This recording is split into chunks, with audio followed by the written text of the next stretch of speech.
we've had a few more people jump on here. As people are jumping on, send me just, if you will, a chat. I want to just let me know, where are you from? And do you know Peter Daniels? Lanny's from Atlanta. Pray for New York City. Yes, New York.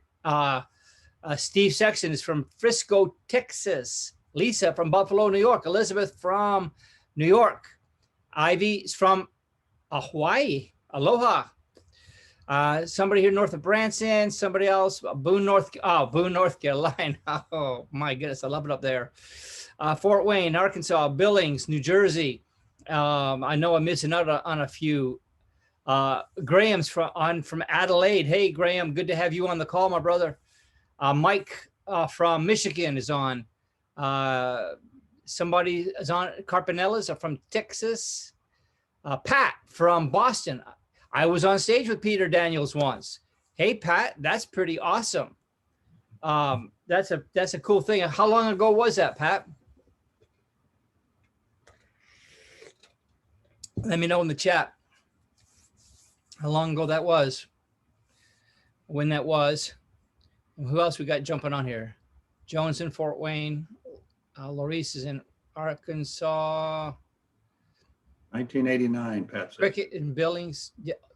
Okay, I'll get there. Serena from St. John's, Newfoundland. Now, Serena, I'm from Canada. I was born and raised in Canada, and I've been to Nova Scotia. I've never been to Newfoundland, excuse me. But I know it's beautiful up there. Let me see. Christopher from Malaysia. Hey, Christopher, welcome to the call. I know it's really different time zone for you. Sandra from Volant, Pennsylvania. Lori from Minnesota. Clyde from UK. Hallelujah, Clyde. Good to have you on the call. Trying to wait for a few more folks to jump on. Cassie's from Kawartha Lakes in Ontario, Canada. And no, I have not heard of Peter before. Well, Cassie, I'm going to tell you something. You are in for a treat tonight. I'd heard about him for a number of years. And then, you know, I'd heard a lot of different things about him. It's kind of like the movie Braveheart, and people heard about William Wallace. And so he was this ginormous figure of a man. He wasn't really physically that large, but he had, in terms of what he accomplished for Scotland, he was big. And so Peter Daniels kind of reminds me of that. Hey, Gary. Hey, Gary, I hadn't seen you in a while. Yes, I've been to two of his meetings. Gary Gantner from Atlanta. Gary, God bless you, my brother. Wilco from South Africa. Mitzi from Canada. Good to have you. And by the way, the Kawartha Lakes, is that up by Muskoka, Cassie? Let me know that. Judy says to panelists and attendees. Sarasota, good. Christine Miller, south of Atlanta. Edwin from South Africa. Laurel from Toronto. Hey, Laurel Hobbs, good to have you. God bless you. Good to have you on the call again. Then Linda from Lacona, Washington. Okay, we got Manitoba, Connecticut, St. John's, Thomas and Cherie and Mesa, Destin, Pat, 1989, thank you. Minnesota, Idaho, I've been there, and you've seen Peter Daniels, so that's why you're here, because you know. First time to hear Peter Daniels for some of you. Okay, I heard of him, saw him in person many years ago at an event at ORU. I think it was in 1995. You know, I will tell you something about that event. I think it was the same event you were at. And Oral Roberts wrote a letter to Peter Daniels, thanking him for his participation and telling him it was at the International Charismatic Christian Conference or something like that, very close to that, ICCC, if I remember right. But anyway, it was something like that. And Peter Daniels was one of the speakers there, and it just basically stole the show. And I love the quote I heard from Oral Roberts. I read, he said, "It just goes to show when you've got it, people will come to get it." And I thought that was really powerful because like very few people, Peter Daniels absolutely has this, and he's got an amazing story, which we're going to be sharing with you guys. So anyways, thanks for all the other comments. I see people coming in here. Peter Angren came and spoke at that church, Switzerland. Okay, so people have seen it. Good, good, good. All right, guys. Well, listen, we're going to get started. I just want to say a couple of things. First of all, you might see Wally on the screen with me. Wally is my right hand in the technical side of things. He manages all things technical and a lot of things to do with me. And so he'll be helping out on the chat and the messages and everything. So if you have questions as you're coming through this, throw them in the Q&A section. We'll get to every single question, every single comment we can on the chat. My wife, Judy Ann, you'll meet her in just a second. She's on the call. She won't be live. I mean, she's live, but she won't be on camera. But she's on the call. And I got a picture of her because I wanted to show it off. But anyway, so she's on the call. So we're good. And she'll probably come. It'll be Judy from Sarasota. That'll be my wife. So that's it. All right. So Father, in the name of Jesus, I thank you for everyone on this call. I thank you, Father, for the life and times of Dr. Peter J. Daniels and the incredible things you've done in his life and how excited I am to share those things with the folks on this call. Lord, we pray that your name be lifted up and that you be glorified. And I pray specifically, as I did before we even started, that what you have deposited in Peter would enough of the fragrance, enough of the radiance, enough of the aroma, if you will, of what you deposited in him will be transmitted through the internet, so to speak, and people catch it and say, I want more of that, because what he had, he got from you. So I pray right now, Father, that you just bless this time in Jesus' name. Amen. Amen. Well, guys and gals, as I said to Wally, I'm not going to be managing the chats and all that kind of stuff, but I am going to get rolling and share a few things and get right to, we have about a 45-minute interview with Peter Daniels, which is outstanding. I'll be playing that in just a few minutes. I just want to give it a little bit of introduction because I realized not too long before I went on today that a lot of folks are coming here from another, aren't from my list, so to speak. And I don't know you and you don't know me. And so I'm going to basically acquaint myself or yourself with me so you know a little bit about that. And Wally, if I forget to stop sharing when the time's right, please let me know. But this is Peter Daniels. We're going to be talking about his life, the legacy he is still building and leaving behind, an incredible, amazing story of destiny. And you know what? I was at a conference Thursday and Friday, and I just want to say this to you guys. If you can check it out, lifesurge.com. It's coming up in July. I'm going to be a speaker at that event. But the speakers and everybody were gathering in Tampa last week to talk and to meet and to strategize for how to pull off this incredible meeting. And I had a chance to address the group that was there. There's about 40 people. And one of the things I asked them was about destiny. I said, how many in this room believe you have a sense of destiny, a call of destiny, something about destiny resonates with you? And pretty much everybody in the room put up their hand. Well, you're going to find some things to unlock that right now today. But just for those who don't know me, my name is Michael Pink. That is my wife, Judy Ann. And that is our beautiful 3.5, almost 4-year-old Labradoodle. His name is Judah. And we live in Sarasota, Florida. So that's us. And just a quick note about my background. This is not about me, but just so you know who's talking to you. One of my websites is michaelpink.com. The main thing that I do there is focusing on unlocking the mysteries of God. They're in his word and in nature for success in sales and business. And so that's basically what I do. I've got, I've taught at Fortune 100 companies. I've spoken all over the world in universities. I've written 12 or 15 books, sold hundreds of thousands of copies of my own books, done a lot of stuff. But that's me. You can look me up later if you want to, because again, this is not about me, but because most of you don't know me, I wanted to introduce myself so you have some idea of who I am. And also, by the way, it was in this context that I met Peter Daniels. As it turns out, a friend of mine named Tim Porter said, he was telling me about Peter Daniels and offered to introduce us. I guess it was about 7 years ago now. And so we got acquainted by email, Skype, and that kind of thing, and built a relationship over the last 7 years that's become very dear and precious to me. And because of my involvement in the marketplace, teaching biblical principles for success, that's what I do. I don't care if I'm in corporate America or where I am. That's what I do with incredible success. You can check it out later. Some of you might want to check out 7secretsofthesale.com. That's the one of the sites that focuses on that type of training. But anyway, that's me. So enough of that. Let me tell you about my friend, Peter Daniels. you know, the scripture says where your treasure is, rather, there will be your heart also. Well, back when I did my first interview with Peter Daniels, he said something that I've never forgotten and never shaken. And I'm going to play that for you right now because I want you to hear what he said. It's about, I don't know, maybe 20, 30 seconds. I forget, but it's a short clip. Maybe it's a little longer, but it's less than a minute. But this is one of the things that'll give you a glimpse into this man, because one of the things you can tell about people is what do they do with their money? And this is something very interesting. So let me just play this short story for you so you can meet him. I remember one time I had an opportunity to give for evangelism. And I'm a very confident giver. I believe that Luke 6:38, given it shall be given unto you, good measure, pressed down, shaken together.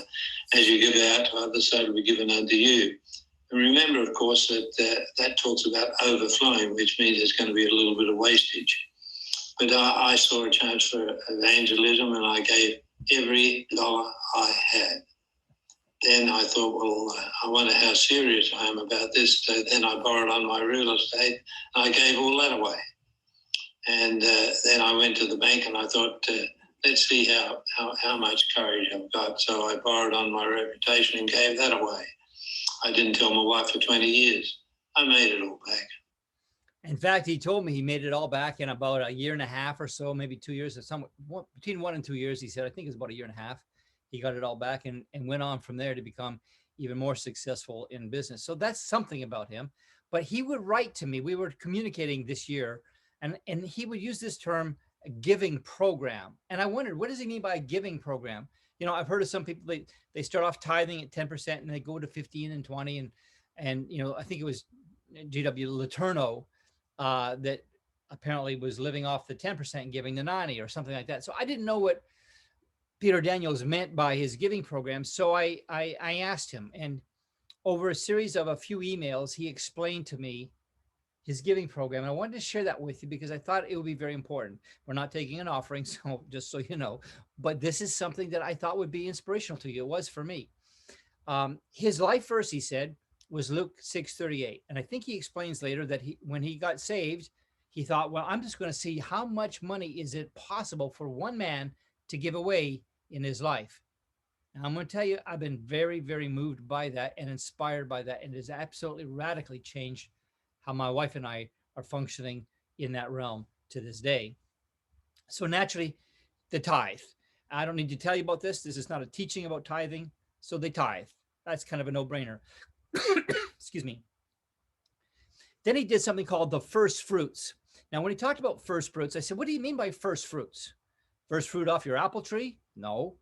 What do you mean by first fruits? Now, I'm aware of the biblical term, just so you know. I'm not illiterate in that regard, but I didn't know what he meant by it. So he said, well, you know, sometimes when we had a new product or a new sale or something going out and it went especially well, we'd give the first part of that to the Lord for some project or other, for the gospel one way or another. So that's what he meant by first fruits. Then he said, as an example, one other thing he did was, you know, on May 25th, 2 days ago today, but back in 1959, Peter Daniels had been invited to a Billy Graham crusade, didn't want to go, didn't like the guy, but he went. He walked in one way, and he says he walked out a completely different man, eventually knowing that he was the son of a king. Everything changed for him. So what happened was, when he came into what he calls real money, he completely underwrote a Billy Graham crusade, brought it to Australia to come back for, who knows, family, friends, the city, the country that he loves, brought it back in there, underwrote the entire thing. I don't know if you have any idea how much it costs just to rent a stadium or all the support and logistics and everything else. It's a huge expense. Put it on my check. He took care of it. That's one example. He told me he would fund Bible schools. One time he explained to me, now this is really unusual. He went around the world teaching, because he has this thing. He says to me, I'm sick and tired of Christians being broke. He should know he was broke. I'm sick and tired of that, and I want to change it. So he went to well over 1,000 churches. I think it was quite a bit more than that, in over 30 countries, speaking to almost 1 million people, flying him and his team, whatever he needed, all over the world. He wouldn't accept airfare. hotel, food, lodging, or an honorarium. In other words, it was completely on his own expense. He estimated that's about a $20 million expenditure in today's currency if he was to do that. But he did that at his own, flying all over the world, simply for the idea of, I want to pass this on to people. And he would teach that and speak there at various churches around the country, around the world, excuse me. So another thing, he addressed social ills.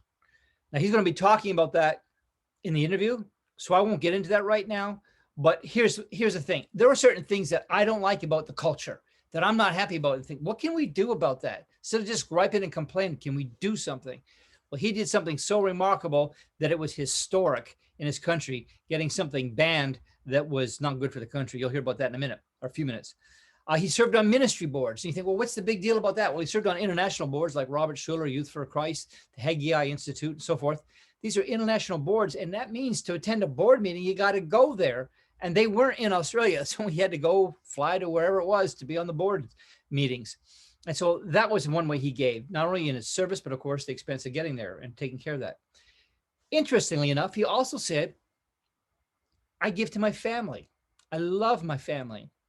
I love my children. They're not children anymore, but he loves his, his sons and daughter, and he loves his wife, and he's very generous to them over the years. And so he loved them, and he showed that. He said, I love my church, and so I gave to my church. I gave to my pastor because I love my pastor. And perhaps a little bit more interestingly, he also gave to thousands of organizations, and he would say this may not be on your list, but it's on his list. He would also give to himself. He'd also give to himself. And so very interesting, but these are 12 ways that he gave in his giving program. There it is. I just found it fascinating that a man was thinking, I'm going to give, I'm going to support ministries, I'm going to support outreach, I'm going to take care of my family, my pastor, I'm going to get involved in society, I'm going to help thousands of organizations, Bible schools, whatever. That's what he did. So I thought that was pretty inspirational, and I wanted to share that with you. So now I'm going to go to the interview. So let me get that ready to go. Wally, is that still showing the interview there now? Can you see it? Yes, I can. Okay, this is the interview. Now, let me just give you a little background. Peter Daniels, he's not far off from 90 years of age. And he's extremely close to me in my heart, how I feel about him. He has Parkinson's, kind of in some of the advanced stages. So it's a bit of a struggle for him. But I think he did incredibly well. His mind is just as brilliant as ever. And he shared this would probably be his last interview. So I want to share it with you right now without interruption. I'm going to play it right now. Watch this interview. It'll give you a flavor for who this man is and what he has to pass on. Mr. Daniels, you look terrific. You look terrific. Well, thank you. It is an honor to be with you on this call. Thank you so very much for doing that and for being available for this call. And I won't take much time to delay, but I did want to ask you off the record, just how are you doing? How are you holding up with the Parkinson's and so forth? How is that going for you? Well, it's a battle every day. And I've had it 10 years, and it's difficult. Yeah, I'm sure it is. My wife and I were talking about you last night, and we're saying we're going to keep you in prayer. And it may sound odd to you because we've never met in person, but if it's possible to develop an affection and a love for somebody you've never met, we've done that. So we care about you deeply and are rooting for you and pulling for you, because I know you fight the good fight every day of your life. Well, so thank you. Let's get on with it. Okay, so here's a question. You mentioned a couple of questions at the beginning that I might suggest that you might suggest to me. So for our audience, they may not know your history, but you have an incredible story coming up from nothing, maybe less than nothing, to from being illiterate to having 3 doctorates, from being unknown to having multiple ambassadorships, from nobody wanting your advice to kings and presidents seeking your counsel, world leaders and church leaders and all that happening. You've impacted the world with your life. Tell us a little bit about your schooling and background. How did that happen? Well, I came from a family of 4 generations of welfare, and it was very difficult at school. I could not understand. They thought I had brain damage, and I had a teacher called Miss Phillips, and she used to punch me and kick me and try to get some sense out of me, and I just couldn't understand. And our family was very, very backward. My mother married my father, and then she divorced him and married his brother, and then she had 2 other marriages, and I was brought up in a welfare system, and but I was a worker. I worked even as a young boy to get money just to go to see the films, and it was very difficult, very difficult. Well, when you left school, when you finally finished school and you said you've had enough of school, how old were you and what kind of work did you do? Well, I left school on my 14th birthday, which you could do, and I did labouring work. I worked in factories, and finally I became a bricklayer because I was labouring for the bricklayers, and when I caught up, I picked up a trowel and started to lay bricks. And of course, this was the end of World War II when housing was very scarce. And finally, I became a bricklayer. And that went on and until we came to Christ. Well, I want to ask you about that. You married your teenage sweetheart when you were, I think, 21 years of age. Neither one of you were Christians. How did that happen? What's your story and how you came to Christ? Well, someone knocked on the door one day and asked us to accept tickets to go to the Billy Graham crusade. And I didn't like him, and I said, well, I'm not going. But finally we did. Rubina coaxed me to go. And that was when we came to Christ.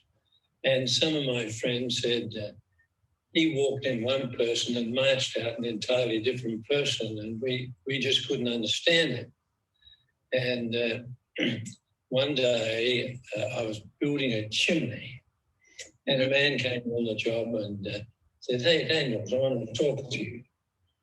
Come down. So I climbed down, and he said he had a new position as a sales manager for a building company, and would I like a job selling? I said, how do you sell? What will I do? He said, well, you'll have to get a better car. I said, I can't afford that. He said, but you get a car allowance. I said, what is that? And I said, I don't know how to sell. He said, I'll teach you.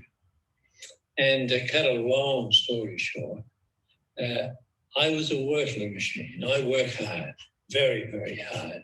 Mm-hmm. And within 12 months, they fired the sales manager and 2 of the other salesmen because I was bringing in more business than all of them put together. Wow. And I couldn't even get the orders out. I had to get the clients to write out the orders.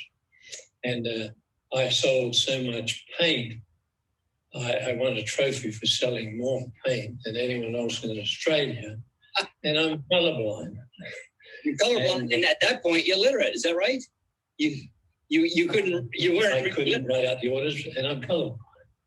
Wow. So that was quite a surprise to everyone. I bet. And then I was got a job with another company for a lot more money, and that was selling a hardboard like particle board, and somehow, because I worked so hard, I didn't have any knock-off times or starting times. I topped the sales chart. And by then I'm reading biographies and my mind is changing, I'm studying. And they gave me a Super Genius Award. And I learned marketing. And one day they came to me and they said, look, we have to take you off selling. I said, what's the matter? They said, well, you're winning the trophy for the whole of Australia every month. And they think it's a setup. I said, so we're going to take you off and you can work maybe 3 or 4 days at the end of the month and get a few sales in. And we're going to give you a rise. I said, how much? Well, they told me and they said, you mustn't tell the other salesman. I said, well, I'm just as ashamed about it as you are. And but that was a simple thing to do because I worked out an idea for a board that they couldn't sell, and it was in a storehouse for years. And I found a key and got into the storehouse. And at the end of the month, I was allowed 4 days to sell. Well, the board that they couldn't sell for years, I sold it all out and put the mills on the 24-hour shift to catch up with the orders.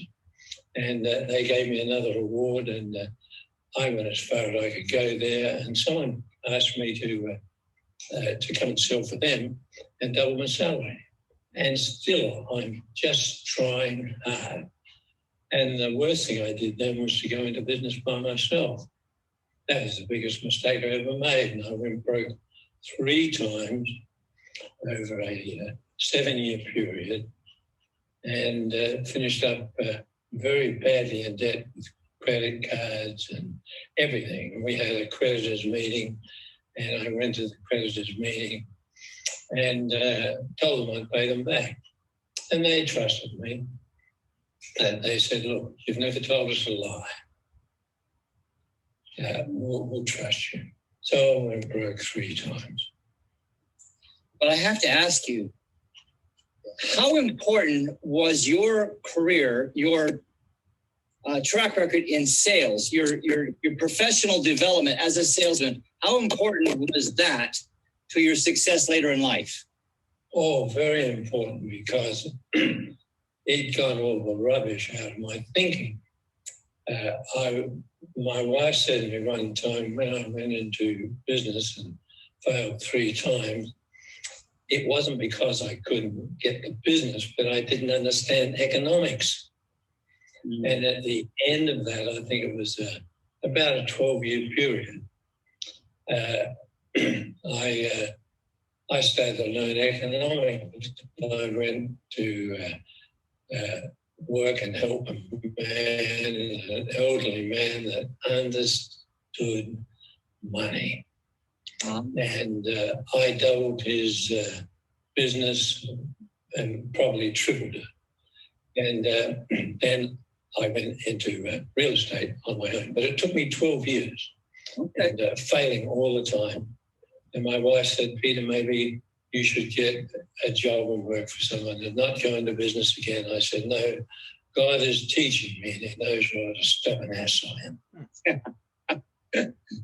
Did you have somebody to help you, a mentor, a teacher, somebody that could help you and give you guidance along the way, Peter? No, I didn't have a mentor, but I had a man who was a doctor, and he was my surrogate father. And every Saturday morning for 14 years on our knees, he taught me Bible. And he was a wonderful man. I remember one time there were other gentlemen in this meeting on Saturday mornings, and one young man said, look, Peter Daniels, he's a nuisance. He asks so many questions. I'm going to give him a piece of my mind at the end of this meeting. And this dear doctor said, oh, I'd be pleased if you didn't do that, Brenton. He said, God has his hand on this young man. And that man, 12 years later, came to me with the biggest job in his career. And, of course, I gave it to him. Wow. Wow. Well, let me say, over these years, you had business losses several times. Then you were finally successful over another dozen years. But after that, I'm sure you've had some serious challenges. What keeps you going? What kept you going through all that? Well, after I came to Christ, I wanted to see how much someone could give away in their lifetime. And I had a sense of destiny. I would never stop. I'd never let up, stop. I just kept going. And when I started to get real money, then I started sponsoring Bible colleges. And there was one thing that really set me off. I'd always be on time for appointments. But there was a new stage review in our city, and that was going to be displayed on a play. And it was pornography against women, and I reacted against it. And there was a group of people who were going to take it to court. And I thought, well, I'll go and see if I can help them. Well, I couldn't get a parking spot. So finally, when I got a parking spot, I walked into the meeting, and they were trying to get someone to handle public relations. And I only knew two people that were there. And one stood up and he said, Peter Daniels has come in. I vote him in. And another man stood up, he said, I second that. And suddenly I was on television doing debates, and finally went to court, and we had that ban. And so I did some things that were a bit different. Sure. And I was asked on television so many times in our city to break up strikes, all sorts of things that I did that were very, very, very different. And I just followed my money. One of the things that happened was a young man came into my office, mm-hmm. and he started to weep. I said, what's the matter, son? He said, well, I'm in charge of Youth for Christ in the city. I said, well, what's the matter with that? He said, I haven't been paid for 2 months and my wife has a baby. And I wrote out a check for him for $1,000, which was a lot of money then. And I gave it to him and I said, here, see if this will help you. I said, have you got a board of directors? He said, yes. I said, well, what are they saying about it? He said, they said they'd pray about it. I said, go and fire them. He said, I can't fire my board of directors. I said, well, give me back that check. Finally, he fired them, and I became, over a series of events, the world treasurer for 114 countries for Youth for Christ. Wow. And then I was helping with the McGowan Institute of Advanced Leadership Training, where we train the chief event of all nuclear scientists and in leadership. And so I followed my money, and I came on the international board. And then I thought, we've never thanked the Americans for saving our nation during the war. And I tried to get some of our men to go over and just thank the Americans, and I couldn't get them to do it. So I went over. And by this time, I was doing very, very well economically. I was buying up streets of houses. And if you came into our city and asked, who should you see to buy real estate, even the police would say, see Peter Daniels. And so we had a very good name. We didn't even work on Sundays in real estate. And it was a big deal.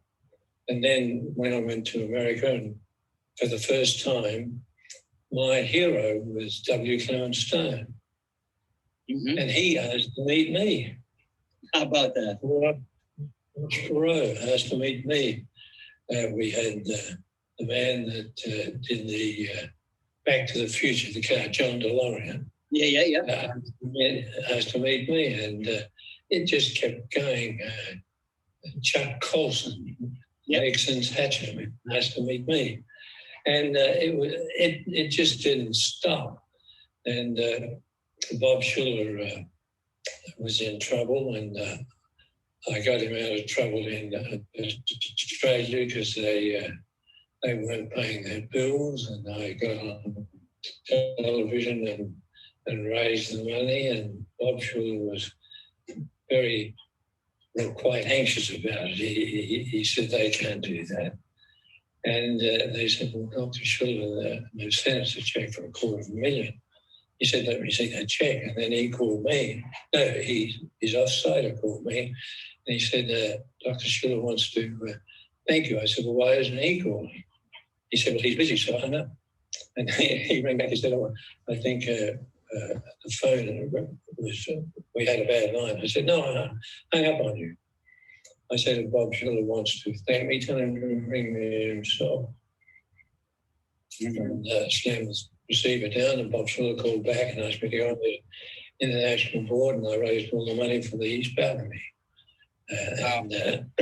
So that's just how it went.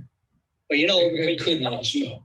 Finally, I decided to teach churches business, and free of charge. I paid all my own expenses, would not let them give me an honorarium, and went to 1,000 churches in 30 countries and taught somewhere near 1 million people how to do business.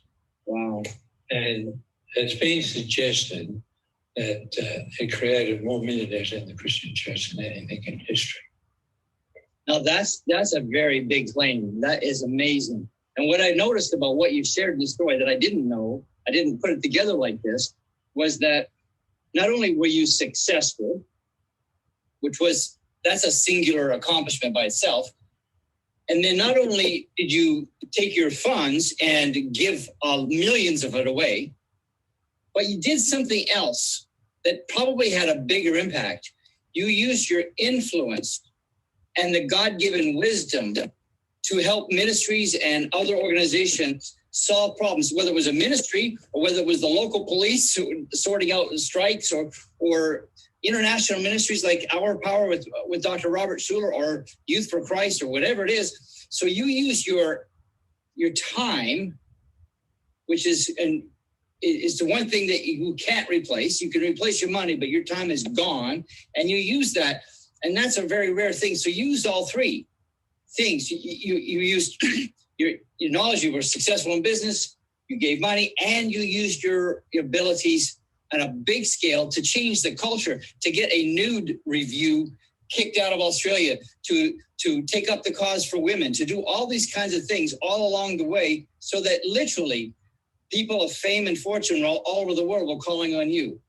Well, that's how it seemed to be, because I had developed a method and developed formulas for success. And one of them was, of course, the program I did on goal setting. My book on goal setting is probably the top book in the world on that subject. It's the gold standard for goal setting. Yes, it is. It really because is. You don't have any fluff. I've read your books, not all of them, but I've read a bunch. You don't have any fluff. There's no BS. You're very pragmatic and very direct, and there's no ethereal stuff. It's very practical, very usable, and very transformative. Is that a fair assessment? Well, thank you. It's all fresh. It was all new, you see, because nobody taught me. And I had to work out the things that actually brought in funds. And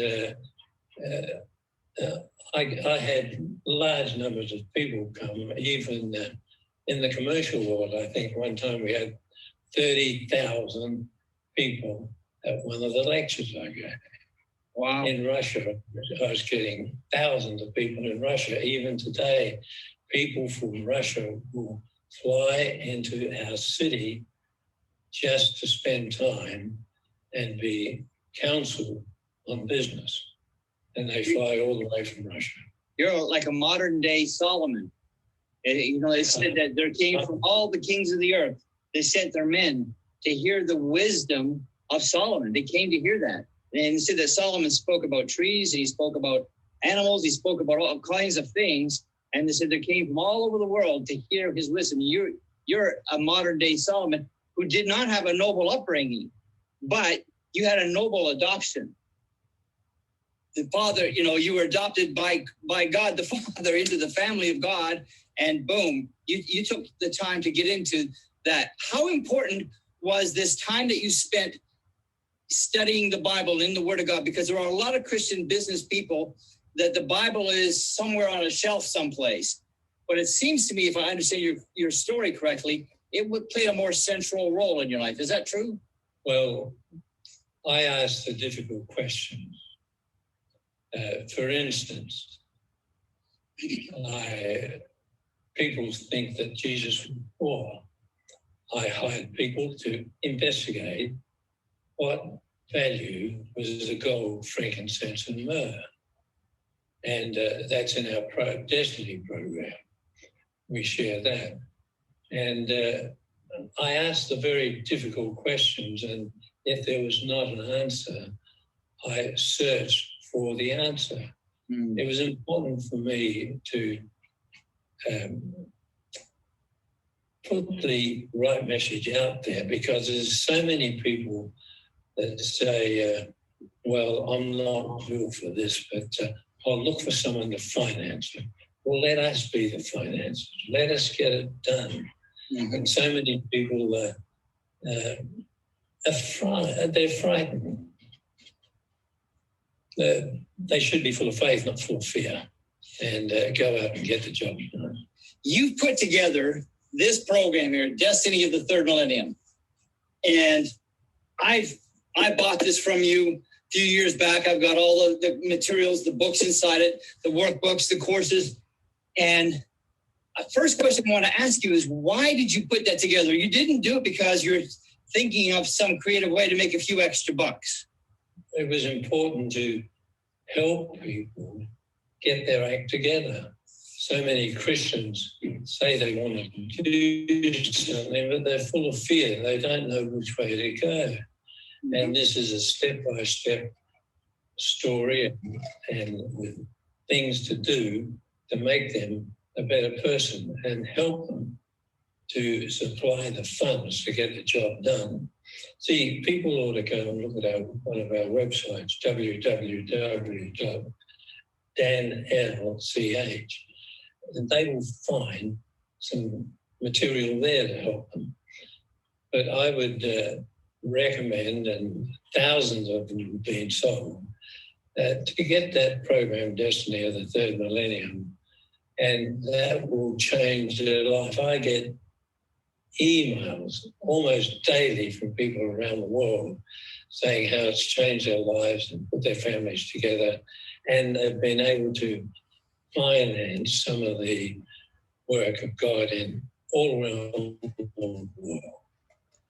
So I would encourage them to do something about it and get it. I think they should, of course. And now you have it digitally available, and that's wonderful. But the reason you put this together was to get, as I understand it, you were sort of taking everything that you've learned from decades of business and walking with the Lord and put it into a training program, not because you were trying to figure out how you could have another business, but because you felt that you wanted to leave something for your children and your grandchildren and for anybody else. Is that the right idea? Well, I don't want to put words into your mouth, but really, that's how it happened. I had to put it down in form that people would understand and go in a step-by-step. Look, maybe I'll explain it another way.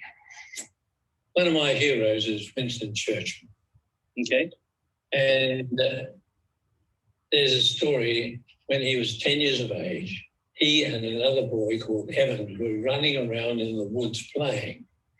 They stopped for a while, sat on a log, and Evan scratched the earth and a worm came up. And he said to Winston, he said, you know, Winnie, I believe in the sight of God, we're all worms. Winston Churchill, at 10 years of age, turned to him, he said, that might be all right for you, Evans, but I'm a glowworm. And 10 years of age, he said, sometime in the future, the British Empire will be in great peril, and it will fall to me to save the empire. At 10 years of age. Wow. When I found that, I chased up everything I could find about Churchill, and I found a letter that he wrote to his mother when he was in his early 20s fighting a war. And he was out on military exercise on horseback. And he wrote to his mother. He said, we were out on military exercise on horseback today, and we were ambushed by the enemy. Many of my comrades fled in terror. He said, but I turned my pony around and I rode it straight into the face of the enemy. I took out my revolver and dispatched 2 on the left and 2 on the right. I was as cool then as I am now writing this letter to you. Nary a bullet touched my pony, my tunic, or my person. I was preserved for higher things. Wow. He had a sense of destiny. You talk about destiny in the program. Well, a sense of destiny drove me on. You see, I can't take much credit for what took place because I had that sense of destiny. I could not stop. And it was like a film. Wherever I went, everything fell into place. It was quite amazing. When I was in Russia, you've probably seen the film Enemy at the Gates. Mm-hmm. And the governor of that area gave me personally the battle plan for how they beat the Nazis at that time in Russia. And the things that happened were unbelievable. I met Adolf Hitler's private pilot, and he told me everything that went on in the bunker. So many things and so many happenings. It was so extravagant, so important. And I just felt I was playing a part in a film because everything just kept going. That's something. Well, I've got a few questions about your program. And one of the things that I remember you saying, and I'd love it if you could give a little detail to this, but you mentioned that you would set aside 1 day a week to think. And I thought, think? Would you brainstorm? Were you meditating? Were you daydreaming? What does that mean to you when you set aside a day to think? Was it thinking about God? Was it about business? Was it about your family? Was it everything? What was that? I would go to the public library because nobody goes there. And it was quiet. And I would think of formulas. I'd think of a formula for handling an idea, time management, decision making, learning to run a business without thousands of people. See, one time, let me give you a simple example. Okay. One time, they paid me $1 million just to chair the board meetings. Wow. I mean, because I studied just about everything that was necessary for business and put it in formula form. See, I wrote that book to the Christian Code of Conduct. Well, before you go out into business, you ought to write down what your code of conduct is and how much you're going to stress your willpower, because willpower is the integrity of the soul. And I would just think about all those sort of things and do a franchise. Now, I would look at the anatomy of an entrepreneur and how to handle war and conflict. And I'd think about all those things and write them down in a formula. Just near the third millennium, putting the goal setting aside, there's over 30 formulas for business, and they all work, all of them. That is absolutely huge. That is so huge because it takes it from the theory to here is a step-by-step formula that's proven, because formulas do work. And so you have these formulas, 30 of them, you say, that are inside the program, which I think is outstanding, that you have done that. And so when you were thinking, what's a problem or what's something that needs to be figured out? And then you go figure it out. God would help you, I believe, in that. And you would come back with wisdom, and then you would put it to the test and it would work. Is that pretty much correct? Yeah, well, I would show them what the anatomy of an entrepreneur ought to be. Mm-hmm. And I put a formula there. I put a formula down to handle a crisis. These 30 formulas, how to make a decision. People vacillate how to make a decision, but we found successful people make decisions quickly and change them rarely. And then unsuccessful people make decisions slowly and change them often. Oh, that's a very keen insight, of which you have so many keen insights in there. There's a lot. But one of the things in this program, you talk about 6 major topics. The first one is about the dream. What's the highlight of the dream? What are you communicating when you talk about the dream? Well, it depends. There are 2 ways. If you get a sense of destiny, then the dream captures you. And that's the way I got things done. I could not let up, give up, or shut up until God takes me up. And even now today, I'm thinking of things that I could have done that I didn't do, and trying even now to put things into context. So your dream, one of the key things was getting clarity on that. Is that correct? You wanted to get clarity, and you talk about how to get clarity on your dreams. It's much deeper than that, quite frankly. Okay. It just possesses you. Absolutely. It's difficult to explain, but I did a study on a search for the reality of a personal sense of destiny. And I think you're creating a value higher than life itself. You imagine that which is bold and unattainable. You plan for that which is unpredictable, and you seek a result that is difficult to change. They're not going to be able to change what I've done around the world. It's just not possible. I mean, it's caught on fire, and people, here we have thousands of people that have learned how to do it, got the Destiny program, and I get letters from their wives. It's amazing how their whole family has been changed and changed. So it's not limited to making money. You actually transform people. This teaching transforms their mind, their inner person, and therefore their families, and then their cities, and then their regions, and so forth, because of what you teach them. This is not just, here's a little scheme to make some money. This is far, far deeper than that. Oh, yes. Yeah. And you've got to leave a heritage for your family. I was going to say, what's the most important thing you want people to know about the second thing, which is the vision? Well, the vision is before you all the time. You can't get out of it. You can't get away from it. And then we've got the tools to get the job done. See, with the goal setting program, you set your goal.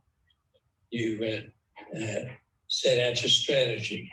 You plan out your problem, and you build in reserve. Now, this is something I'd like to talk about. Okay. Build in reserve, because you're going to have problems. Have time reserves, have financial reserves, have friends reserves. I was in Russia one time with some very famous theologians, and we were having lunch, and they were talking about the wise virgins who trim their lamps. And they were getting all of, they weren't getting to the point. I said, look, what you've got to understand is that story is for business people. They said, oh, come on. I said, this is what it says. If you've got reserves, you go to the party. We are debt free. We never have any debt. If you've got reserves, you go to the party. So when you've got reserves, opportunities come along, you pick them up. Simple as that. Well, you know, it's going to be hard to unpack for people what's inside this thing. They're going to have to unpack it themselves. And you've done something magnificent. It's now available online, less expensive, more interactive. I love the program that you have now. Now that it's online, but you talk about in there commitment, because people think sometimes, oh, I'm just going to dream, or God's just going to put me there, or I'm just going to pray. And I want to ask you about your prayer in a minute, but tell me about commitment. What's the role of that? That means you have to have a bit of pain. It's going to be painful. It's going to take years sometimes. Sometimes you fail, but you get up and go again. The commitment is always there. You must not stop. You just keep going. Some people say, well, God has closed the door. God does not close the door. Kick it down. Kick it down. Very good, very good. So you understand commitment, because people, they get, the minute there's an obstacle, they, well, God must not want this. They don't understand the enemy. They don't understand nature. They don't understand people. You talk about the power of commitment, and the pain is a price you pay to get the gain. And if people aren't willing to make the commitment, they're not going to get the gain. Is that pretty much it? Well, pain is weakness escaping. When you endure the pain, just say, there's my weakness escaping. If you can capture that, even that will take you a long while. You know, and quite frankly, a lot of people are full of fear instead of full of faith. They want someone to do it for them. Grow up. Do it yourself. And you say that, and you've done it. But at the same time, I've heard you talk about this, and if you can elaborate at all, if you want to, you said at times, and I don't know whether it was a normal experience or on... Make your family proud of you. Yes, indeed. But on some occasions, you told me that you've gone into your office and laid spread eagle on the floor before the Lord. What prompts that? What brought that on? Is it once a year, once a week? I mean, how often does that kind of thing happen? Well, the first time it happened was when I failed the last time. I stripped naked, flat on the floor, and said, Lord, I'm so low I can walk on the snake's belly with an umbrella up. That's the words I used. And I just stayed there. And when it was finished, I knew the apprenticeship was over. And I said to my wife, I said, it's finished. The apprenticeship is over. Things are going to change from now on. She said, are you sure, Peter? She said, I wouldn't care if you were Spencer the garbage man. No, I said, things are going to change. And they changed from that to that day. I can't recall ever having another failure. That is so incredibly moving to me. And you had to have tied into that the fact that you knew that despite your failures, destiny was still on you, that God still had a call and a purpose on your life. Is that pretty much correct? Well, Albert Einstein said there are only two ways to live your life. One is so nothing is a miracle, and the other is everything's a miracle. Yeah. Did you spend... I've never talked about that. I used to take a group of young men and their wives with me when we did, when I sat on a board of directors, an international board, and let them see how we handled the world. See, because in the Haggai Institute, we were training the chief of NMOR, nuclear physicists, major generals of armies. When, for instance, I'm in Africa, I get 14 armed guards with submachine guns. The things in places we've been are alarming. But never be frightened. one of the things that God blessed me with is to overcome fear. And what can they do to me? If they cut my legs off, I'm still Peter Daniels. If they kill me, I'm going to live forever. How can they hurt? Well, my last question for you, you've been so gracious with your time, and is what would you estimate that you've invested in your own education after school is over, in your own learning discipline in terms of time and money? What kind of investment have you made in yourself along the way? I almost 8 books. I have read so many biographies, I've read so many books and learned things that I thought incomprehensible. And that's why today I have 5 honorary doctorates. Universities asked me to come and teach. I'm looking at the wall there. There's one from Trinity University and many universities around the world. And here I am, I never passed a grade at school. Yeah. And so if you think you can or you can't, you're right. Well, then, as because you've been so gracious, I just want to say, as we close this out, you know, we're going to be sharing this with a lot of people. And you could pass on the most important piece of wisdom for life and for business that you could pass on to them. You're talking to them. These are the last chance you're going to have to say these things to them. What would you say to them? Spend money on your brains. Spend money on your brains. I mean, because that is where your future is. Wow. You have to spend on your brain. Interesting. And you've read what? Christians won't do it. They expect God to do for them what they won't do for themselves. Right. Spend money on your brains. How many biographies have you read? It would be a few thousand. Several thousand. Wow. Yeah. That's amazing. Well, Mr. Daniels, I don't want to cut this off, but I do want to respect your time. And I'll be sharing with the audience details on how they can get this program. I know that thousands of people, tens of thousands, hundreds of thousands, have been impacted by the teachings that are here, millions by pieces of it as you put it around the world. But this is the chance that people are going to have to get it and go to school on yours. This isn't some book written by somebody with theory or trying to make a buck selling books. This is something that is your life, the culmination of what you know, and you've put it down to usable, practical formulas that anybody can use. And I'm so excited to be able to share that with people. And I'm honored to have you share this time with me. And I want to thank you so very much, sir. Well, this will be probably the last interview I do. I'm nearly 90, and the Parkinson's disease is getting in an advanced stage. And I would hope that they spend money on their brains, do something, because the whole world is waiting for Christians to take up the charge and move on. God bless you. Thank you, sir. And with God's help, I'll do my best to encourage as many people as possible to follow your advice. Thank you for being on the program with me. And thank you to your incredible son, Graham, for his assistance in this matter as well. Very much appreciate you. I salute you. Thank you. God bless you. God bless you, sir. Bye-bye for now. Well, that's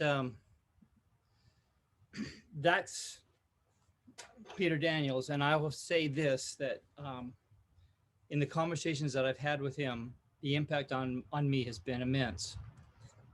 And I thought, how am I going to get what he's got to me? So when I got his program, and I'm going through it the 3rd time right now, when I got the program that he has, that I'm going to share with you just in about 2 or 3 minutes here, called Destiny of the Third Millennium, I got inside the way he thinks, and I looked at his formulas. These are formulas that he tested, that I believe God gave him. He tested, he put into practice, and he raised himself up from, absolute poverty to, massive wealth. So I'm going to take just a minute and tell you a little bit about this because I think you need to know about this. They say that the Destiny program has no equal and has been applauded globally for its practicality and results in the fields of entrepreneurship, personal development, and leadership. And it is outstanding. And I would encourage everyone. I have made a decision and a commitment that I'm going to make sure everybody that I come in contact with, for as long as I'm drawing breath, will know about this and have it, because it is something that is absolutely, here's how I feel about it. If you get it and listen to it, you'll be inspired, but so what? I feel good after a cool shower on a hot day, but that doesn't last long. But if you do it and do what it says, I don't know how it's possible for you not to succeed. It's exactly what he did and how it worked for him. So I'm going to just show you quickly what it is. I got a 20-second video here just to show you so you can see this is the program. Of course, what I'm showing you here is the physical program. What we're offering, of course, is not physical, it's digital, but this was a representation to show you what in fact is inside it. So here it is.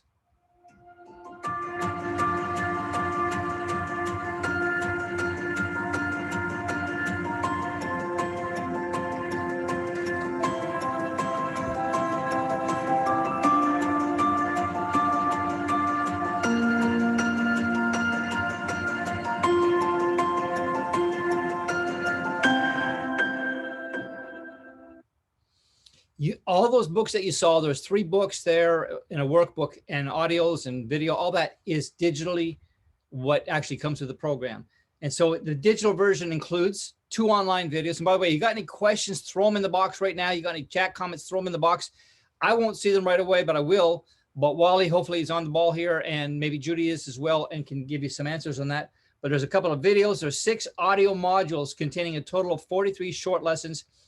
And the subjects include the goal, the mission, the destiny, and the other things we talked about. But I've been going through that in intimate detail. And I'm telling you, I've never seen anything like this. And it is just gripping my heart. And I think it will do the same for you. Now, there's a student workbook, which has all the formulas, the worksheets, and the instruction. There's an entrepreneurs and leaders handbook, which has 30 topics from sales and negotiating to time management and metrics. That's one of the books that's included in the series. Another one is How to Build a Successful Life. It's about character, ambition, relationships, and economics. And the last one as part of that set is called Jesus and Wealth, Beyond Wealth, the Gifts of the Magi. And for example, in that, he goes into intricate detail because he hired a couple of theologians, and I thought it was a year, but it ended up being actually 2 years on the payroll to search out what was the value of the gold, frankincense, and myrrh that the quote unquote 3 wise men brought to Jesus. When we look at the Christmas cards, it looks like it's something they carried in their pocket, and they brought them trinkets like you might put on a charm bracelet or something. But what these men found out, and they went to Persia, they went and found Persian tablets, and they did a lot of research on this. And it turns out that the men that brought those gifts to Jesus, that rode into Jerusalem, so much so that Jerusalem trembled at the presence. It says that in the book of Acts. I don't know if you know this, but when they came into town, you know why Jerusalem was shaking in their boots? Because they didn't come by themselves with just 3 guys from Orient R. They brought an army of highly skilled warriors that actually took out a Roman legion, conquered them on the way. They did battle with them and defeated them. 6,000 Romans in a Roman legion defeated them on their way into Jerusalem. Herod was scared spitless. What are these men going to do? Now, think about this. Why would you have an army to transport trinkets to the King of Kings? What they found out is one of the books, and it's amazing. So I just want to pass that on to you as well. Now, it's been said that this has created more millionaires in the Christian church than anything in history. So I'm going to quickly show you the online version a little bit so you can see that. This takes about a minute. Here you go. All right, just want to give you a quick overview of what happens when you go online to see the program. There's a little highlight at the top that says My Courses. You'll click on that. It'll take you to this page here. And there's your course content laid out right here. And so there'll be a welcome, there's introductory video, there's downloadable materials, and then there are the 6 major topics. For example, the dream. You'll hit expand, and there are the 8 or so different lessons that you'll see. And so I'll just pick the first one as an example to show you. When you open that up, there is, in this case, there's an 8-minute audio, and the transcript is below it. And so each of them has a very similar format, and they'll all have the drop-down menus. You expand them on goals and so forth, and you'll pick open the option, and it'll take you to the short lesson and the audio. So that's how that works. That's what it looks like. Hope that helps. So, I want you to understand it is an online program, but there's all the books are downloadable. So you'll have that there. What you'll learn in that is, I'm only going to give this a quick overview. It's time management, economic security, goal setting, willpower, crisis management, directional thinking, how to lead, ideas that actually make money, motivational permanence, decision-making, how to create a heritage, how to handle stress, how to create and control a board of directors, how to build a mission statement that works. And I just went through this yesterday. It is amazing. It's so good. How to discover your sense of destiny, which is absolutely critical, because I believe God has a destiny for every one of us on this call, and it's got a whole lot more in it. So here's the investment. The Destiny, the Third Millennium Program, is $850. You can get that anytime you want, anywhere you want. That's available. It's on their site for that. That's what it sells for. I negotiated a different deal because I asked the Daniels organization if I could bring a group of people together, could we get a group price? And so we did that. So there's a group discount for the Elijah List subscribers. I did this 3 weeks ago for my subscribers, michaelpink.com. I have my own subscribers, but I got another group on this. You all are probably from that, the Elijah List subscribers. So there's a $100 discount, meaning that the group discount lets the price be $750. I bought the program. When I bought it, I paid $2,500. That's a little bit more than that. $2,500 for the program. I do it again and again and again. It was like, it doesn't matter. This is absolutely life-changing. But the discount and the bonus expires midnight, June 1st. That's 5 days from now. That's because I want to give enough time for people to make up their own mind. Most of you, hopefully, that want it will get it tonight. But some people may want to talk it over with a partner or spouse, or whatever. I didn't want anybody to feel like they were being crammed into a time frame. So 5 days is what we did. Now, yeah, that's the program. Again, created more millionaires in the Christian church than anything in history. It is by far the best. However, there's a bonus, and the bonus is the Peter Daniels Library. Now, I'm showing you right here 9 of the 11 books that are included. The books are How to Reach Your Life Goals, which, by the way, is the premier book on goal setting anywhere in the world, the gold standard. It's one of those things that you have to read slowly. It's just, that's it. The Christian Code of Conduct. I mean, he's thought about every way in every circumstance. How do you conduct yourself? And he's got that. How to be happy, though rich. Now, maybe you don't have that problem, but you can have it. How to be motivated all the time. How to handle a major crisis. How about living on the edge? Or Miss Phillips, you were wrong. That's his teacher. She's the teacher that when he was in school, he was put in a class for children with brain damage. And after having him as a student for a while, she said, he doesn't have brain damage. He's just stupid. He wrote a book, Miss Phillips, You Were Wrong, about overcoming rejection and all the damage that does. And it's an incredible story there. There's The Awesome Power of Public Speaking. He talks about willpower, another book called Willpower, the Integrity of the Soul. There's another one that's a global survey into multi-level marketing. And then How to Create Your Own Dynamic Mission Statement.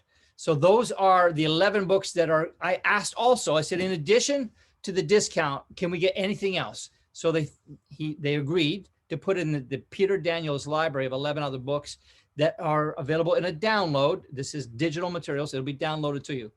So that's pretty much it. That's what you see right there is the Destiny, the Third Millennium Program is $850. There's a $100 discount. It's $750. It includes 11 other books. That's the program. Now, I just want to throw one thing out to you guys. Listen, a lot of you came here because you just wanted to hear about it. That's fine. Some of you came because you know Peter Daniels and you just want to see what is probably his last interview. That's fine. But there are some of you, I'm one of them. There's some of you that know, I need this. Now is the time. I'm going to do something. So I want to be perfectly clear. That isn't everybody. And that's okay. If you have a sense of destiny, if you have a sense of God has something for my life and I want to find it and I want to do it and I want to do it well, I want to do it successfully and I want to leave my mark, I'm going to suggest you do it, because it was this wisdom that transformed Peter Daniels pretty much from a 26-year-old bricklayer with no money to Peter Daniels, the philanthropist statesman, sought after by world leaders. I've seen the letters. World leaders, the rich and famous from all over the world say, I want to know your wisdom. I want to know your secrets. That's the transformation that took place, and that's inside the program. There's nothing else like it on the planet, never has been, never will be. So that's the program that we have there. And I just want to share with you now, I'm going to stop the screen share just for a minute. Let me see. Yeah, we're going to exit that. And let me see here. Okay. Something I want to share with you just from my heart as we wrap this up. A friend of mine, Dave Huber, with Tradeway, they have an incredible stock program. You could look it up, tradeway.com. They teach the courses. They're an incredible, amazing Christian family. But he and I were talking last week at the conference we were at. And one of the things he shared with me that I said, I'm going to use this, are the very first 3 questions that God asks in the Bible. And they're so profound. The first question is, where are you? And so what I want to say to you is, where are you? Are you where you thought you'd be by now? And are you satisfied with where you are in life? Where are you? That is a self-examination question. Where are you? The second thing in the Bible, in recorded history, is who told you that you were naked? In other words, if you don't like where you are, who have you been listening to? Because who you believe determines what you believe, and what you believe determines your future. Now, I don't know about you, but I believe Peter Daniels. I've talked with him. I've talked with Graham. I believe a really strong sense of the people that they are. And I'm greatly impacted by what they got. But guess what? They believe the Bible. They believe the Word of God. And that's where their wisdom came from. And so I want to say that when you're listening, say, who were you listening to? Remember this: knowledge, wisdom, all that. People think about strategies or sales courses or a success course like this, and they think, well, I can get somebody else's, some other guru. I'm going to tell you something. So they'll say that, hey, you can eat the meat and spit out the bones. Well, you know what? This is not a steak. Wisdom, information, knowledge is like water.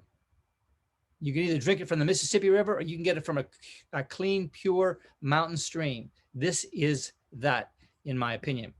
So, as Peter Daniels said, the whole world is waiting for Christians to do something and take up the charge and move on. I'm telling you, this year is still going to be a historic year. We're living in absolute historic times.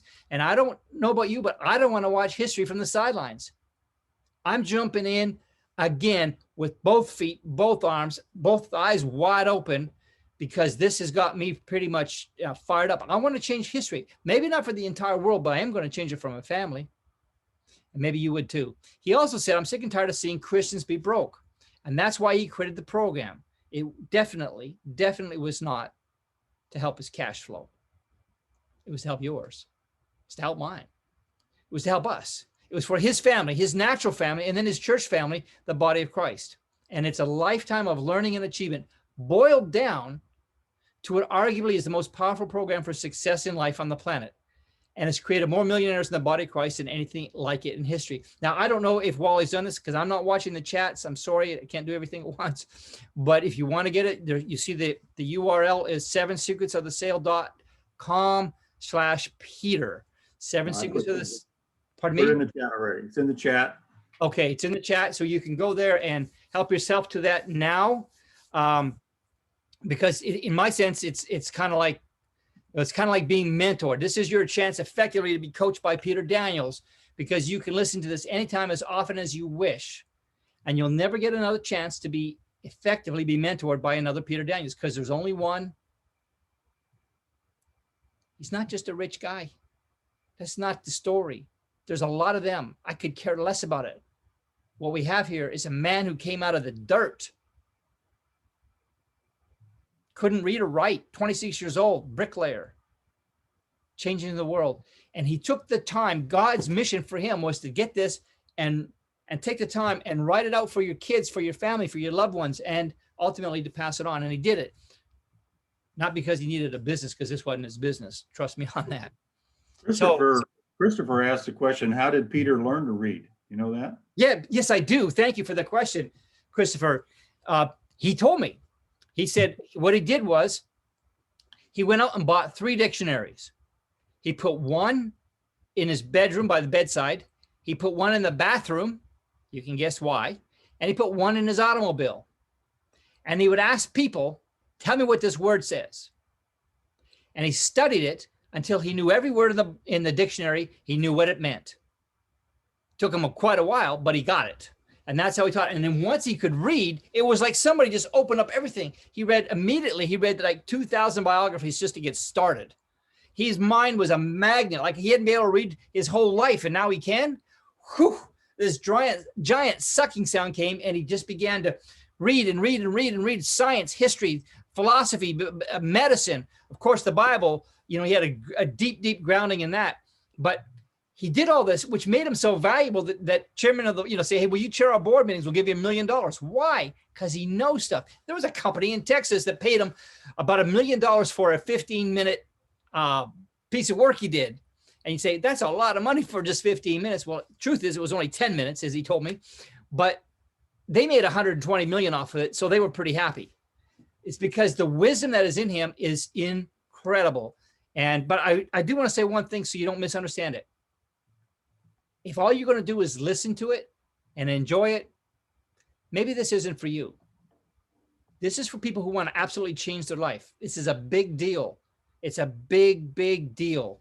And I want to encourage you to think it through.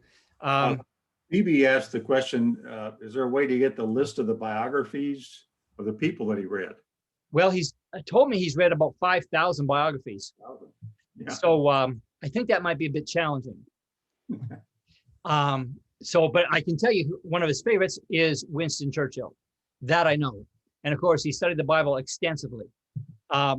So that's true. Now, listen, I realize some folks, $750 is a sizable investment. And for some people, that may be out of reach right now. And if you're one of those ones, and I've heard from some of you that say, you know what, gee, you're not there. I'm going to tell you something. This happened. We did this webinar 3 weeks ago. And a gentleman on there said, he told the Lord, I don't have the money to do this. I want to do this. God, will you make a way? And you know what? A friend of his was on this webinar 3 weeks ago to my list, saw it, got the program, and said to him, hey, I'll call him Billy. Hey, Billy, why don't you get it? He said, well, I'm just not really in a place to do it. He said, you're not? Here, let me do it for you. And he did it. So I'm just going to say, believe God to help you. He may do it in a way like that as well. But something I want you to think about. He said, spend money in your brains. Everything you do in life is decided on by your brain. It's your operating system like you have in your computer. And those decisions are always limited. The decisions you make, the decisions I make are always limited by what my brain knows, by what I have stored up here. And so when you get this program, you're effectively, think about this, you're effectively upgrading your brain's operating system to a whole new level. And if you don't learn to think on a higher level, you're never going to rise to a higher level. So I want to throw that out. And also, it says, as a man thinks in his heart, so is he. So you are what you think. That's what Solomon said. You can only think about things that you know about. So what you think on filters into your heart. So guard your heart, for out of it flow the issues or the boundaries of life. And if you want to enlarge your boundaries, you got to enlarge your heart. If you want to enlarge your heart, you got to enlarge your thinking, because your brain is the gatekeeper for your heart. I want to know what the third question was that God asked man. You covered 2, and they want to know the third one. Oh, I did the third one. Did you? Yeah. I sure did. The third question for Judy. Oh. No, I say, Oh, she clarified today what it was. okay. No, it says, yeah, it did. Thank you for that. He said, the third question was, did I not basically tell you, give you instructions to not eat of this tree? If I didn't cover it, and maybe I missed it, that'd be terrible, but maybe I did. I'm sorry if that's what happened. But he says, have you eaten from the tree of which I commanded you that you should not eat? Thank you for that, because I think I did miss it. And so that was question number 3. Have you eaten from that thing I told you not to eat? So here's the deal. Have you strayed from his instructions? How would you know? Well, where are you? Who have you been listening to? Have you eaten from the thing? Have you strayed from God's instructions? Or do you even know his instructions? And I'm going to tell you, thank you for whoever pointed that out, because I did miss that. That was the key there. Is God's given some instructions. I don't know anybody that spent years saying, I'm going to spend time thinking and praying and laying prostrate before the Lord as a regular habit, as I found out later, just to hear from God, and then write it down, put it in a program. And it's not like somebody thinks it's a great idea. It's something that actually worked, and it worked for him. So final thought here is that money replenishes, but time does not. So you're always going to have more money, but you're never going to have more time. It's like if your car breaks down, it's an expense, but you get past that. But if you lose time, you're never going to get that back. So in the next 12 months, after you get this, you're going to have become a much closer version of the man or woman you want to become if you apply what you're going to learn. I'm just going to say right now, save your money. Don't buy this at all if you're not going to get into this and do it. But if you do what he says, I honestly don't know how you cannot succeed. And by the way, it'll cost you about $2 a day. Bro asked if the physical material is still available. Yeah, great question. I wish it was. No, they decided because of the digital age to go into the digital. I might have got one of the last physical ones. I've seen things. I know, like my books, some of my books that are out of print are selling for hundreds of dollars for a single book. So I have no idea how many thousands it would sell for online. But so the bottom line is, no, the physical product is no longer available, but you will get all the digital downloads from the printed materials.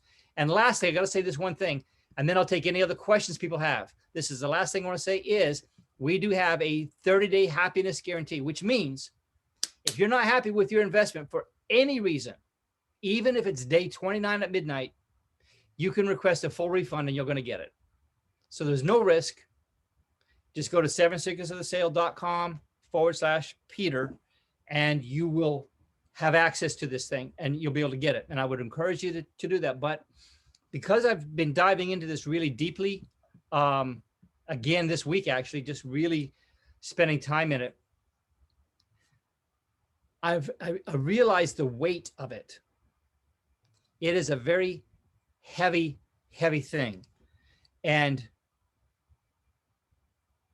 the word glory means weight. And there's so much glory, there's so much weight on this.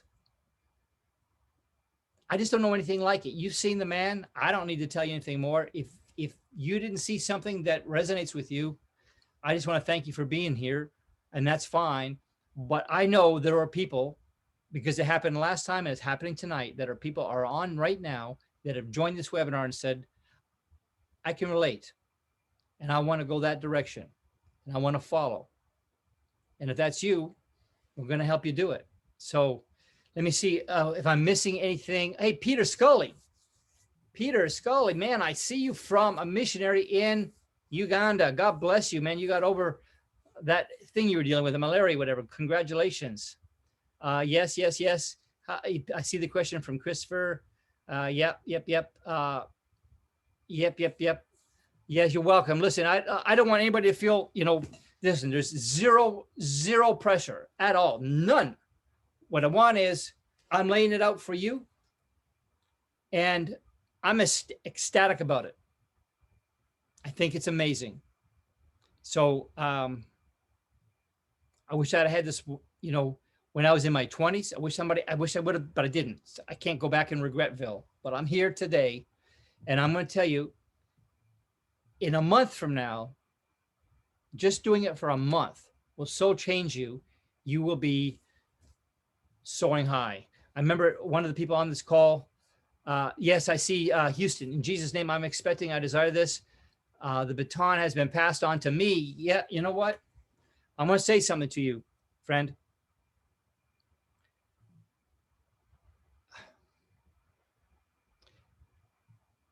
Peter Daniels is a gracious man, God-fearing, God-loving, God-guided guy. His son, Graham, I haven't met the rest of the family, but I've met Graham. Same thing, deep in the word. When you get to be almost 90 years old and you haven't had a debt since 1981 or whatever it is, what's that, 40 years, no debt? Have a gold bullion bank, you mint your own currency, you mint your own gold and silver coins.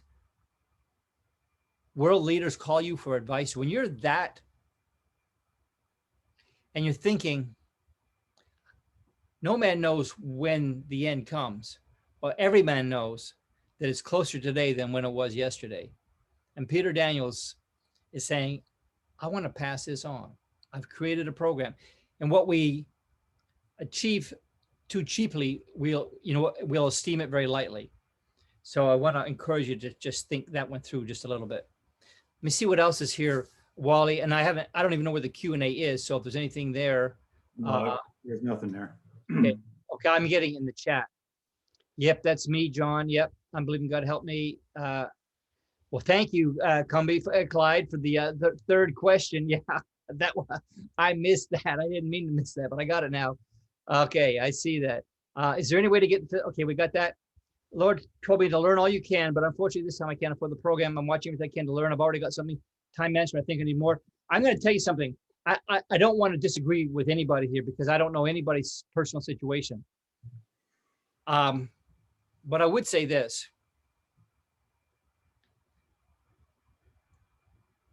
Some things are worth sacrificing for. Maybe this is one of them. I don't know your situation. Do not put yourself in shackles. That is not the intent here. This is to free you, to get you freed up. So I just want to encourage those who can to do it, and those who can't right now to stay in touch, because your situation, your life will change. You're on my mailing list, my email list, so I'll be sending you out, information, and some of the things I teach will maybe help you get to the next level. So that would be there. Let me see. Thank you, Peter. Okay, I got that. Sandra, thank you. It's amazing. It is. Thomas, thank you for answering the third. Yes, thank you. Listen, Thomas, let me tell you, if you go through those questions, a friend of mine went through the first 19 questions in the Bible. I mean, it goes all the way up to Jacob, I believe. The first 19 questions, and they're very, very important. But the first three that God asked man, he asked Adam. The first three: where are you? Who are you listening to? And have you obeyed my instructions? You think about that. Or go backwards. Have I obeyed his instructions? Gee, I don't even know his instructions. Huh. Who have I been listening to instead? Oh, well, TV, Facebook, or some guru. Well, where are you? How's that working for you? So if you think through those three questions, God knew the answer to every single question he ever asked.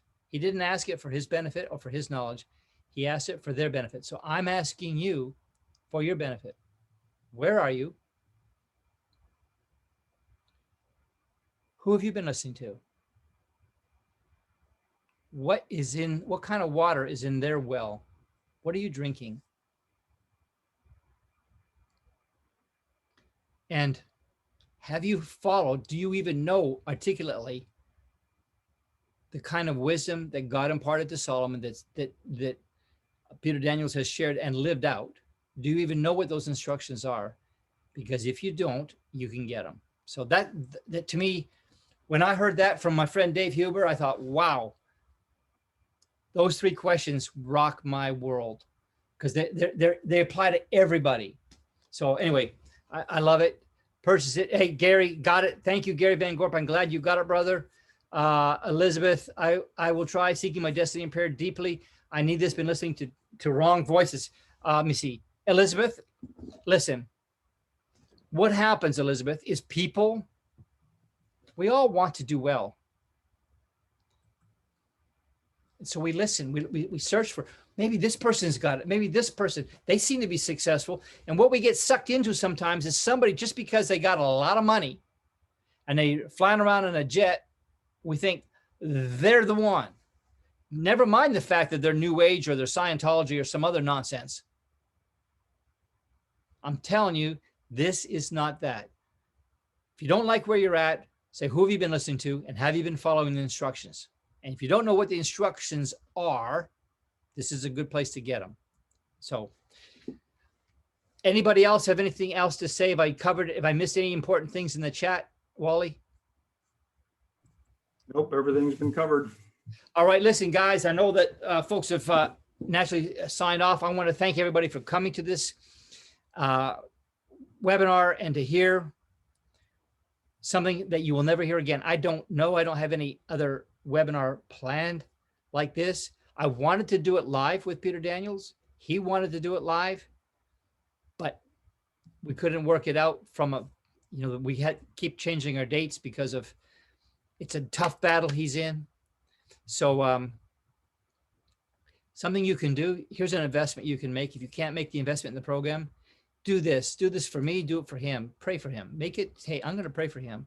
I want to see him have I want to have another run around the track, another 10 years or something, because I'm just getting to know this man and I want more. So anyway, that's it. Someone just commented from South Africa. Thank you. Oh, that Peter Downs, so I'm praying for him. South Africa. Let me see which one it is. Oh, I'm listening from South Australia. Oh, South Australia. Yeah. 750 US. Yep. So 750 US. Okay. So we'll be in touch with you. Any other questions on that? But yeah. He wants to also give it to his two sons, he said. Well, look at when you get the program, if you're a family, you're not going to say, hey, you can't watch this, so it's not something you copy and distribute to the world, but obviously you're going to let your family watch it with you. Okay. Teresa says, wonderful. I'm going to pray and ask God if he wants me to do this. Yes. Teresa, exactly. Get the peace of God on this. Do not listen, everybody, do not do this if you can't find peace. Now, maybe you need to have courage and ask for that, but I don't want anybody doing this under any sense of coercion or pressure. This is too valuable. If you have to trick somebody into it or force somebody into it, then you got to trick them or force them to stay in it. This is not that. This will change your life. Absolutely. Guaranteed it will absolutely. And listen, if you get it and you think, I don't see what all the excitement's about. You got 30 days to go through it, to study it, to read it. And if you say, no, this is just not what I thought it was, we'll give you a full refund if you're not happy. No questions asked, no problems, no hassles, nothing. So all the risk is gone. I don't know where you can actually go through an entire program and then say, no thanks, and get a refund. But you can here, because we don't want anybody feeling like they got snagged, if you will. Let me see. Ray Dallaire. Let me just go back here. Thank you so much. God bless you. Thank you, Sandra. Thank you, Sandra, for that. Thank you, Teresa. Thank you, Larry. Thank you. Yes. Gary Gantner. God bless you, Gary. Tinus DePreez. Michael, thanks for the interview with my hero since 1994. I will pray for him. You know the man. You see, there's a guy who knows it. Anybody who knows Peter Daniels will say, that man's my hero. I only have one hero in the natural, in the flesh, that's living and walking on earth today. One person that's ever been a hero to me, and that's Peter Daniels. So anyways, guys, I'm going to close this out.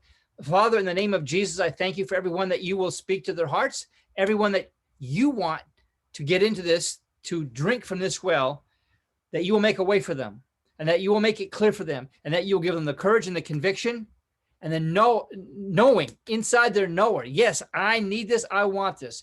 And Lord, if it's not for them, if this is not the right season, not the right time, not the right thing, Lord, that you'll give them the peace and release them from that. I pray a blessing over everyone that's been on this call, everyone that'll hear it later, in the name of Jesus. Amen. Amen and amen.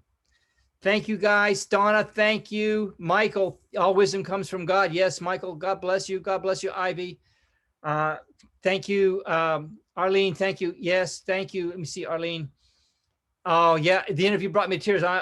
Yes, I know. I had at Andrew Womack's Charis Bible College in Colorado. Wow. Peter is amazing. This is about, you're getting the wisdom at about 30 cents on the dollar, just so you know.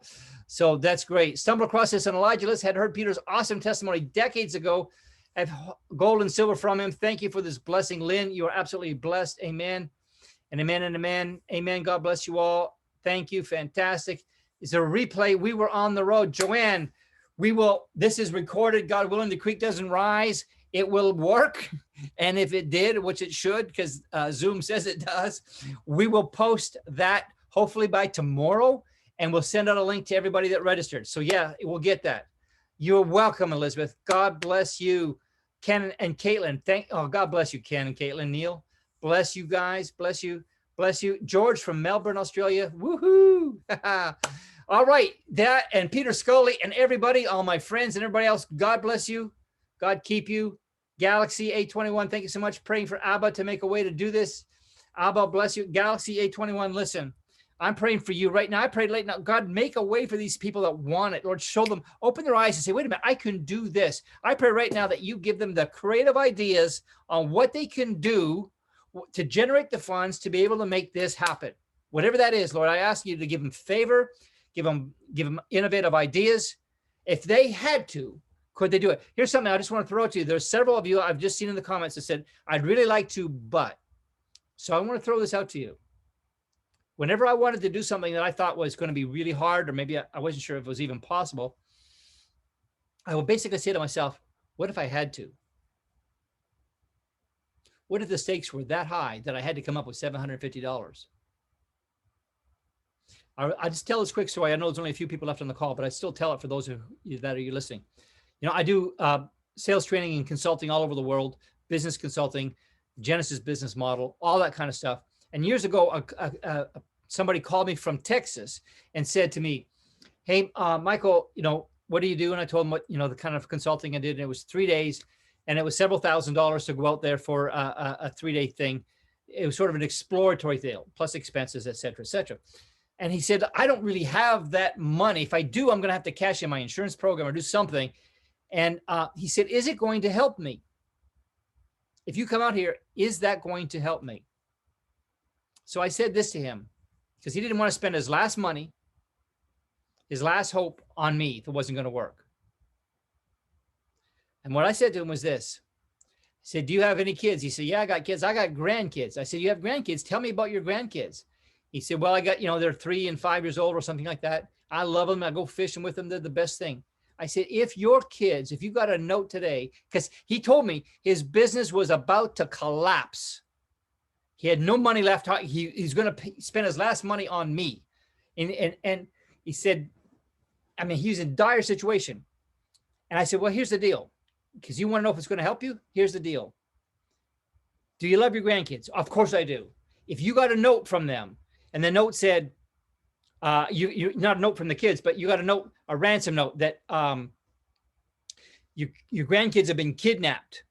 And unless you turn your business around within 30 days, you'd never see them again. Would you just close your business and that's that? Or do you think your business would turn around in 30 days? And he said, I would turn my business around in 30 days. I said, well, then this can help you. And so sometimes we just have to put ourselves in a frame of mind that says, how bad do I want it? I'm not telling you you should want it badly. That's for you to determine the want. It's totally up to you. My feelings don't change. This doesn't change my world in any significant way, but it will change yours. So anyway, friend, love and blessings to everybody on the call. Thank you, Graham from Adelaide, for joining us and everybody else. Thank you, Addie. Awesome. Definitely be praying for Mr. Addie. God bless you. Thank you. Thank you. All right, guys, I'm gonna let us go. We still got about 4 dozen folks on the call, but I'm gonna let us go. So good night. God bless. And I look forward to hearing from you guys. Bye-bye. Don't forget, 7secretsofthesale.com/Peter. God bless you.